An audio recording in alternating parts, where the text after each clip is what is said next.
اعوذ باللہ من الشیطان الرجیم، بسم اللہ الرحمن الرحیم۔ السلام علیکم ورحمۃ اللہ وبرکاتہ۔ ناظرین، آپ دیکھ رہے ہیں سمجھ ٹی وی، اور آج ہم نہایت اہم، حساس اور فکر انگیز موضوع پر گفتگو کرنے جا رہے ہیں۔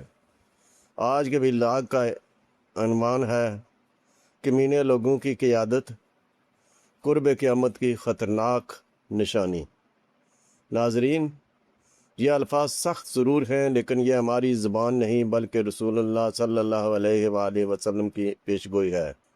نبی کریم صلی اللہ علیہ وآلہ وسلم نے 1400 سال پہلے خبردار فرمایا تھا کہ قرب قیامت کے ایک ایسا وقت آئے گا جب معاشرے میں عزت، طاقت، قیادت اور اقتدار ان لوگوں کے ہاتھ میں چلا جائے گا جو اخلاق، ذہانت، دیانت، حیا اور شرافت سے خالی ہوں گے۔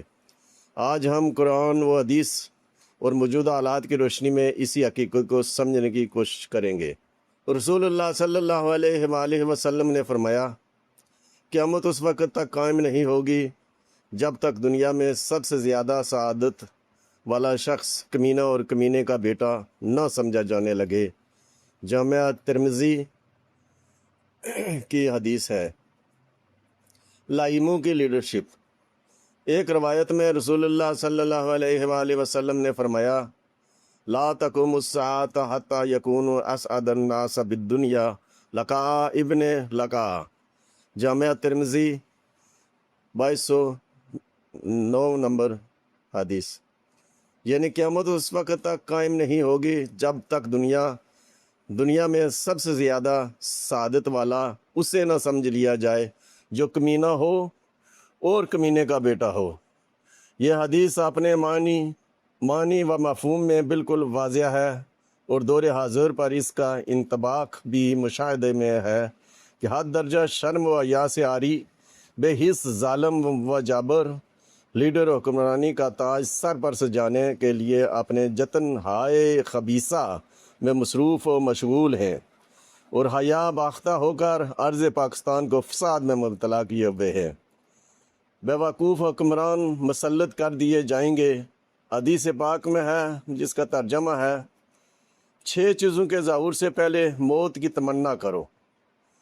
بے وقوف کی امارت، پولیس کا زیادہ ہونا، فیصلے کا بیچنا، انسانی خون کو ہلکا سمجھ لینا، قطع تعلقی کا عام ہونا، اور ایسے لوگوں کو ممبر و سٹیج وغیرہ پر زیادہ بڑے عالم دین کے موجود ہونے کے باوجود آگے کرنا تاکہ وہ گا کر قرآن سنائیں، حالانکہ وہ علم میں کم ہوں گے۔ مسند احمد 494۔ اس حدیث میں فرمایا گیا کہ دعا کرو کہ 6 چیزوں کے ظہور سے پہلے تمہیں موت آ جائے۔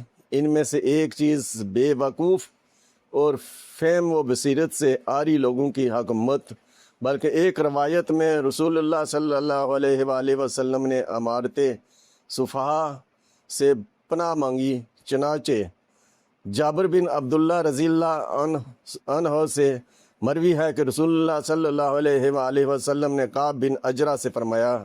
دیگر کتب میں یہ روایت کعب بن اجرا کی روایت سے بھی موجود ہے۔ ترجمہ، اللہ تعالیٰ تجھے بے وقوفوں کی امارت سے بچائے۔ کعب بن اجرا رضی اللہ عنہ نے پوچھا، بے وقوفی کی امارت کیا ہے؟ فرمایا، میرے بعد ایسے امراء ہوں گے جو میری رہنمائی کی اقتداء نہیں کریں گے اور نہ ہی میری سنت پر چلیں گے، اور جو ان کے کذب کے باوجود ان کی تصدیق کریں گے اور ظلم میں ان کی مدد کریں گے۔ ایسے لوگوں کا مجھ سے کوئی تعلق نہیں، اور میرا ان سے کوئی تعلق نہیں، اور نہ ہی میرے حوض پر آ سکیں گے۔ اور جو لوگ ان کے جھوٹ کی تصدیق نہیں کریں گے اور ظلم پر ان کی مدد نہیں کریں گے، یہی لوگ مجھ سے ہیں اور میں ان سے ہوں، اور یہ میرے حوض پر بھی وارد ہوں گے۔ صحیح ابن حبان 4514، مسند بازار 1609۔ اس روایت پر صحیح ابن حبان بن باب قائم ہے کہ ذکر تعوذ المصطفیٰ صلی اللہ علیہ وآلہ وسلم من امارا अमारातुल सुफ़हा, यानी नबी करीम सल्लल्लाहु अलैहि वसल्लम का बेवकूफ़ों की अमारत से पनाह मांगना। इस रवायत में नबी करीम सल्लल्लाहु अलैहि वसल्लम के अल्फाज आज़ान अल्लाह, यानी हम पनाह मांगते हैं, और इनके औसाफ ये हैं कि वो झूठ बोलने वाले और ज़ालिम होंगे। हुक्मरानों का झूठ बोलना, झूठ और धोखे की बुनियाद पर कुर्सी हासिल करना, ये अक्लमंदी नहीं बल्कि बेवकूफ़ी है, जैसा कि इस हदीस से वाज़िह है। नाजरीन, इस हदीस में एक बात बड़ा समाजी इनकलाब बयान किया गया है।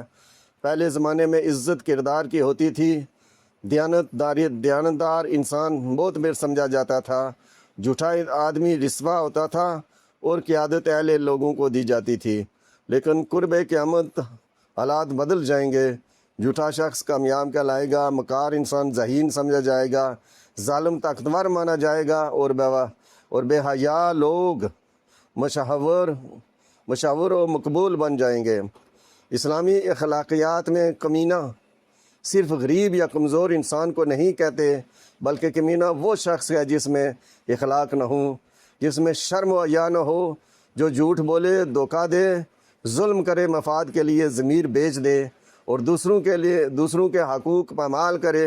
ऐसा शख्स अगर क़यामत हासिल कर ले, ऐसा शख्स अगर क़यादत हासिल कर ले तो पूरा माशरा तबाही की तरफ चला जाता है। कुरान मजीद में अल्लाह ताला फरमाता है, इसी तरह हम बाज़ ज़ालिमों को बाज़ बार मुसल्लत कर देते हैं और इनके आमाल की वजह से जो वो करते थे। अल-इनाम 129। यानी जब माशरे में झूठ आम हो जाए, रिश्वत मामूल बन जाए, हक बोलने वाले खामोश हो जाएं और लोग दयानत के बजाय मफाद को तरजीह देने लगे, तो फिर अल्लाह ताला ऐसे ही लोगों को उन पर मुसल्लत कर देता है। गोया हुक्मरान सिर्फ़ ऊपर से नहीं आते, बल्कि वो माशरे के सोच और किरदार का अक्स होते हैं। नाजरीन, आज हम देखते हैं कि सच बोलने वाला कमज़ोर समझा जाता है, ईमानदार आदमी को बेवकूफ़ कहा जाता है, जबकि झूठ बोलने वाला स्मार्ट कहलाता है। सोशल मीडिया ने ऐसे लोगों को हीरो बना दिया है जो शोर ज़्यादा करते हैं, इखलाक कम रखते हैं और झूठ को फ़न बना चुके हैं। अफसोस की बात यह है कि आज लोगों की बड़ी तादाद किरदार के बजाय मफाद को देखती है। यही वजह है कि नाअहल लोग बार बार ताकत हासिल कर लेते हैं। रसूलुल्लाह सल्लल्लाहु अलैहि वसल्लम ने फरमाया, मेरे बाद ऐसे हुक्मरान आएंगे जो मेरी सुन्नत पर नहीं चलेंगे, झूठ बोलेंगे और जुल्म करेंगे। सही इब्ने हबान। ज़रा गौर करें, आज झूठ सियासत बन चुका है, वादे धोखा बन चुके हैं और इक़्तिदार खिदमत की बजाय कारोबार बनता जा रहा है। सबसे बड़ा अलमिया यह है कि लोग झूठ को जानते हुए भी इन्हीं लोगों के पीछे चलते हैं। जब क़यादत नाअहल और बेकिरदार लोगों के हाथ में आ जाए तो इंसाफ ख़त्म हो जाता है, ताकतवर बच जाता है और कमज़ोर पिस जाता है, झूठ आम हो जाता है, कौम सच पर यकीन खो देती है, नौजवान किरदार की बजाय शोहरत को कामयाबी समझने लगते हैं, दीन कमज़ोर हो जाता है और माशरे में नफ़रत, इंतशार और बदएतमादी बढ़ जाती है। इस्लाम सिर्फ़ हुक्मरानों को ज़िम्मेदार नहीं ठहराता। अगर अवाम झूठ पसंद करें, रिश्वत दें, जुल्म पर खामोश रहें और हक़ की बजाय तअस्सुब का साथ दें, तो फिर बुरे लोग ही क़यादत हासिल करते हैं। इसलिए इस्लाह सिर्फ़ हुक्मरानों की नहीं बल्कि पूरे माशरे की ज़रूरत है। नाजरीन, इस फितने भरे दौर में हमें किरदार को अहमियत देना होगी। सिर्फ नारों से मुतासर होने की बजाय इंसान के अखलाक और दियानत को देखना होगा, हक बात का साथ देना होगा, चाहे वो हमारे ख़िलाफ़ ही क्यों न हो। दीन को जज्बात की बजाय इल्म के साथ समझना होगा और अहले इल्म से ताल्लुक़ मजबूत करना होगा। सबसे बढ़कर अल्लाह ताला से बसीरत, हदायत और हक़ पर साबित कदमी की दुआ करनी होगी, क्योंकि यही इस दौर की सबसे बड़ी ज़रूरत है। नाजरीन, रसूलुल्लाह सल्लल्लाहु अलैहि वसल्लम ने जिन फितनों की खबर दी थी, आज वो हमारी आंखों के सामने मौजूद हैं। ये वक्त जज्बाती नारों का नहीं बल्कि शाऊर, बसीरत और इस्लाह का है। अगर माशरा ख़ुद को नहीं बदलेगा तो क़यादत भी नहीं बदलेगी। अल्लाह ताला हमें झूठ ظلم، دھوکے اور بے بصیرتی سے محفوظ فرمائے، اور ہمیں حق پہچاننے اور اس پر قائم رہنے کی توفیق عطا فرمائے، آمین۔ اگر آپ کو یہ ویلاگ پسند آیا ہو تو ویڈیو کو لائک کریں، کمنٹ میں اپنی رائے ضرور دیں، اپنے دوستوں کے ساتھ شیئر کریں، اور سمجھ ٹی وی چینل کو سبسکرائب کرنا مت بھولیں۔ اپنا بہت خیال رکھیں۔ اللہ حافظ۔